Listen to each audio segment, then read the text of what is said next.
With us today is Carmine Gallo. He is the best-selling author of Talk Like a TED and The Storyteller's Secret. He has come out most recently with a book called 5 Stars: The Communication Secrets to Get from Good to Great. He's an expert in communications. He's worked with a lot of large organizations you've heard of: Google, Accenture, Intel, Coke.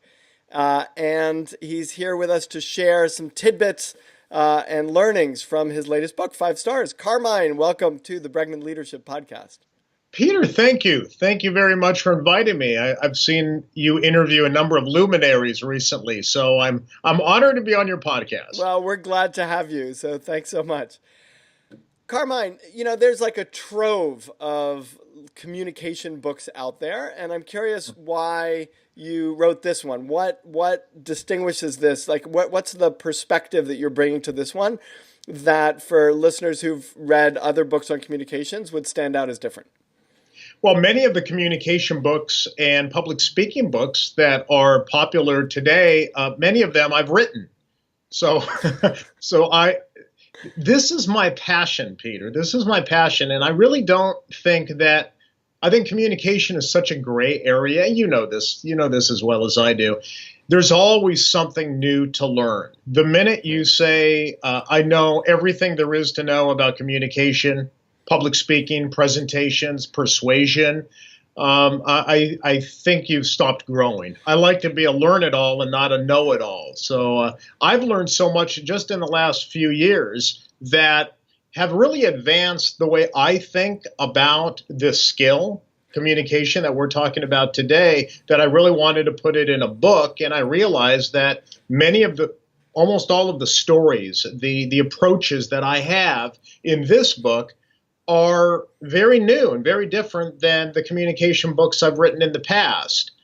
So I've been very excited. As long as I'm learning something new, I want to keep presenting it to my readers. That's great. So if you were to encapsulate the difference in like a sentence or two, like a main theme of this book compared to, the other books that you've written, where is this, what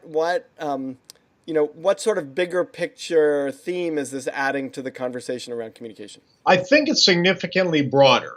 One of my first books on communication and presentation skills that did very well around the world was called The Presentation Secrets of Steve Jobs. So that was very focused on one person and one style of presenting. And then I wrote a book just on the TED Talks and how to present in the TED style. Some of those elements are certainly in this new book, but it's significantly expanded. So in a nutshell, the reason why I wrote this book is because I've come to realize, speaking to historians, economists, and CEOs and experts and leaders in a number of different companies and fields, that as the forces of globalization, automation, artificial intelligence are combining to disrupt every career, every industry, as you know very well, that we're in a transformative moment where, interestingly, and maybe this is something that a lot of people don't quite understand, the role of persuasion actually is a fundamental skill. It's not a soft skill anymore. There's a lot of hard data that show the soft skill of persuasion is the key to thriving, standing out, achieving greatness in whether it's an individual career or in building a brand and motivating employees. Here's something really interesting, Peter, and I think this is the conversation and the statistic that got me thinking along the lines of this new book. Several years ago, as I was doing some research on business storytelling, I've written a book just on business and storytelling. I spoke to economists who pointed me to recent research that shows persuasion as a portion of America's GDP is now drives 30% of America's economy. And I thought, wow, that's an interesting concept. I'm not exactly sure how to articulate that. What does that mean? So I really studied that, and I talked to the economists involved with that. And the point is that much of our economy is based on two people trying to convince the other person to take action, to buy a service, to buy a product. This entire conversation is persuasion. You had to persuade me to be on this show, and you did a good job. You connected with me emotionally, and you used data and facts to get me on your show. I'm persuading you that this is a good idea. I'm persuading people to read my book. Everything is persuasion.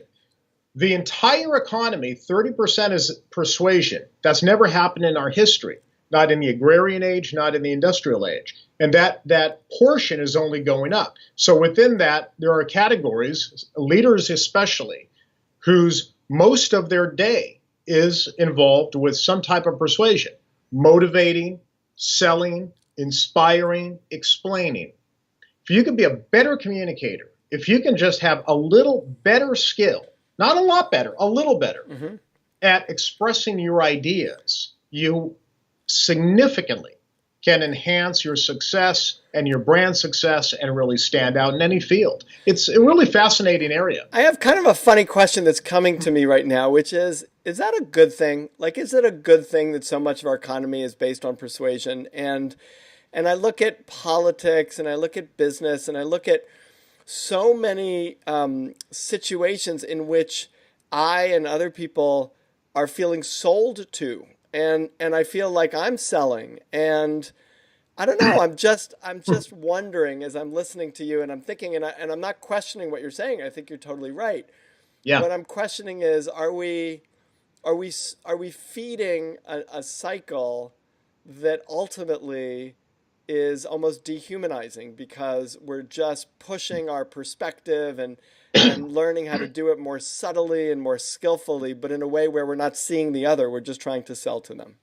You know, Peter, I think you have to look outside of that perspective at this point, because I've had sleepless nights thinking about the same thing, especially when it comes to politics, because it's so divisive these days. And I don't want to get into politics, but you can point to persuasion as political leaders try to get their ideas across. Right. It's all major persuasion, as you know. But the more you understand how persuasion works, the more you understand how people are convinced of one idea or another. I find it empowering. I find it very empowering because it's all ideas. Economists and historians have taught me, and you know this better than I, that the modern world was built on ideas, as opposed to the agrarian age, where one farmer could plow a field faster than the farmer next to them. They wouldn't see a huge increase in wealth. Right. The industrial age, and this is something right from Warren Buffett. He's talked about this. In the industrial age, you could assemble a widget faster than the next person on the factory. You wouldn't see a substantial wealth increase unless you owned the factory. Today, for the first time in history, really in the last 40, 50 years, anyone with an idea has a better platform and more platforms to express their ideas and to get other people to act on it. So if some people use persuasion in a way that may not connect with you, may make you uncomfortable, well, that means that there's also the opportunity for people to use persuasion in a positive way. Right. Peter, you look at people like Bill Gates. Bill Gates is learning how to be a better communicator because he knows in order to motivate people and to get people interested in philanthropy and the things that they're doing at the Gates Foundation, he needs to be a better communicator. So again, there's positive and negative to it, right? So share some of these skills then with us, because you talk a lot about skills, the pathos principle, the 3 acts, smart words, verbal beauty. Help us as listeners learn a few of the tidbits that you share in the book that can help us go from 3 or 4-star communicators to 5-star communicators. Yeah, and I'm glad you brought that up. I use 5 stars both metaphorically, because there's a difference between average and great. And then I also use it very literally. That's where I first started getting the idea for this 5 stars concept. I spoke to CEOs of hospitals in America that are under the only maybe 5% of all hospitals that get a 5-star rating from patients. Those leaders are very different than the average leader. So Those give us leaders some. are actually great persuaders and inspirers. So give us some concrete things. What can we Yeah. do to be that 5-star rating? Yeah, we could talk about storytelling a little bit, but I wrote a whole book on storytelling. I go a little bit into that in this book. So we'll start with storytelling, but I'll be very brief. Stories are the best way we have to inform, to educate, and inspire. Most people, especially in business today, leaders are not storytellers. They can deliver a really good PowerPoint and put a lot of facts and figures on a PowerPoint, but what they can't do, and what many don't do effectively, is connect to people emotionally. And we've just seen that recently with people like Jeff Bezos. Jeff Bezos has said he doesn't want to see a PowerPoint in a meeting. He wants to see a 6-page memo that is written, and here's the key, in narrative form. So tell us what we do. What are some of the tips you have for us to move from the bullet point to the narrative, from the sort of factual to the story? Well, there's 3 ways. There's 3 types of stories that you can incorporate in any presentation that most people don't do. And that is, one is personal stories. Those stories of a leader facing adversity, facing hurdles in their career or their business, and how they overcame those hurdles. That's a classic narrative structure. All great movies, all great books have them going back thousands of years. We rarely do that in presentation form. Steve Jobs was brilliant at it, talking about how a company or how an individual faced a struggle, faced a conflict, and how they overcame that. So that personal stories of triumph over adversity are very powerful. And a lot of leaders talk about that. I interviewed Richard Branson not too long ago. He frequently talks about his challenges with dyslexia. Why? Why do you do that? And I asked him, why do you do that? He goes, because people see themselves in my story. So he's using the story to connect with people. So at the very least, you should be using more personal stories that are relevant to whatever topic you're speaking about. Most people don't do that in PowerPoint. Are there other narratives besides the one that you're describing, which is, the from rags to riches kind of thing, the struggle to achieve resolution? Yeah, I like brand narratives. A lot of people don't realize just how positive and effective brand narratives can be. So, for example, and this is in the book, I was working with some winemakers at some famous wineries here in California. That's where I live. I live in Northern California. And there's no question, they already know this very well. If you understand the story behind a bottle of wine, where it's grown, the families that grow that wine, the history of those families and the region, you're more likely to buy an expensive bottle of wine. So it's the stories behind the product that connect with people emotionally. And so the story, it's because it takes, whole idea. Because it humanizes it, in effect, because it takes a bottle of wine and it talks about the people behind it. And so then that's back to the Branson quote, which is that you end up connecting with the people, you end up identifying with the people, and then you're buying the people, not just the bottle. Peter, what's fascinating about this whole topic is people don't buy products, they buy into the story behind the product. There is an economist named Robert Shiller at Yale who's actually studying, he's a Nobel Prize winner, he studies narrative because he says narrative drives the entire economy. Why you decide to start a company, why you decide to invest in the stock market, it's all based on stories that you've heard. So narrative drives the economy. So narrative is very powerful, as you know, because you've written on emotion. Right. Narrative is the best tool we have of transferring our emotion to another person. What I'm trying to get across to your viewers is I don't think they're doing enough to bring narrative into their presentation So style. Let's help them out. What are you talk about the sort of 7 elements of impactful signature stories. Do you want to take us through those 7 elements?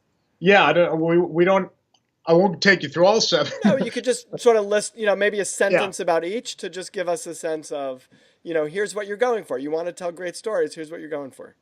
Yeah, that is based on a a story at again one of the wineries. There's a winery called the Stag's Leap Winery that really put Napa Valley on the map. And so when I went over to Stag's Leap, I realized that there's different ways of telling the story, and one is having a surprise.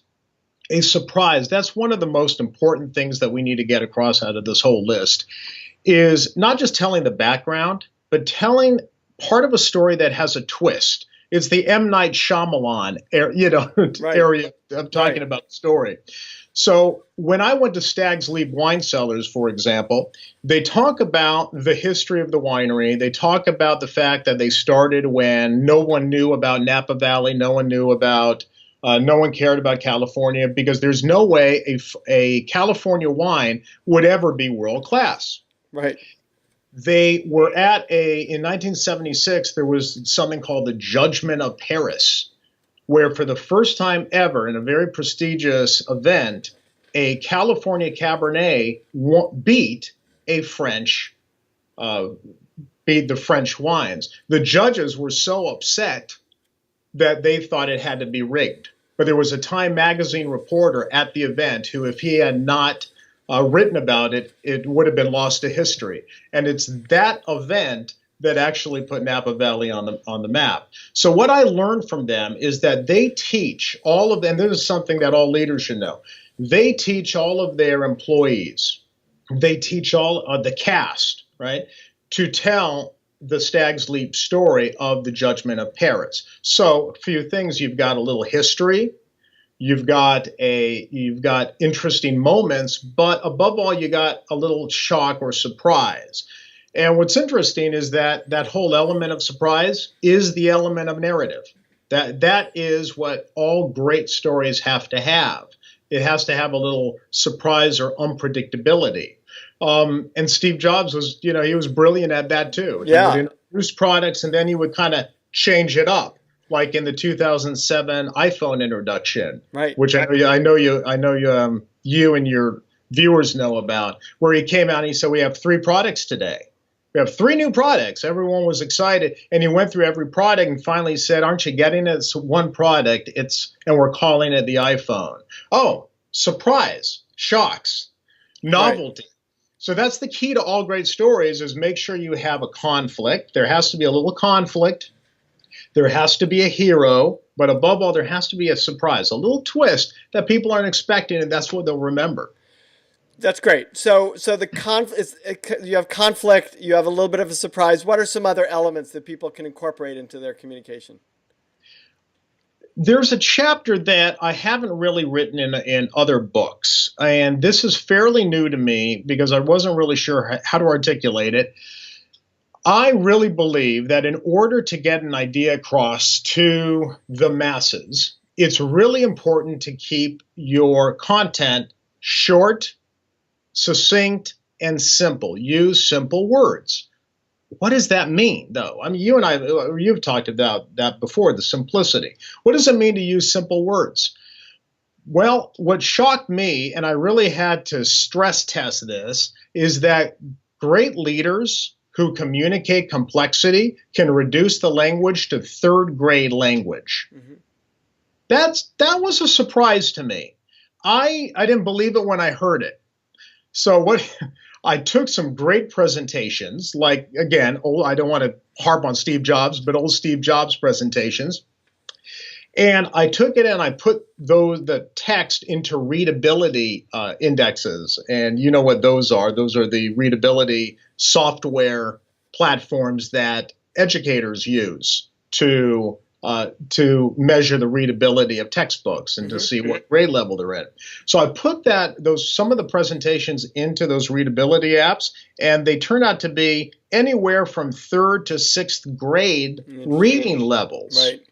I thought, okay, well, that's really interesting. So when Steve Jobs had to communicate a new product or complexity to a general audience, he hid the complexity behind simple words. Right.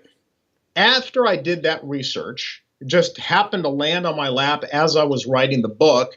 I found a startup in San Francisco in the healthcare space. And they, according to the Wall Street Journal, it's called Collective Health, they were one of the top 3 startups to watch in healthcare. Mm-hmm. I read about the startup. I read the CEO's information. It's a healthcare startup that is in the health insurance space. Right. They said, we've discovered through our research that if you want to communicate complex information to people who are not experts in a particular area, you need to speak in third grade language.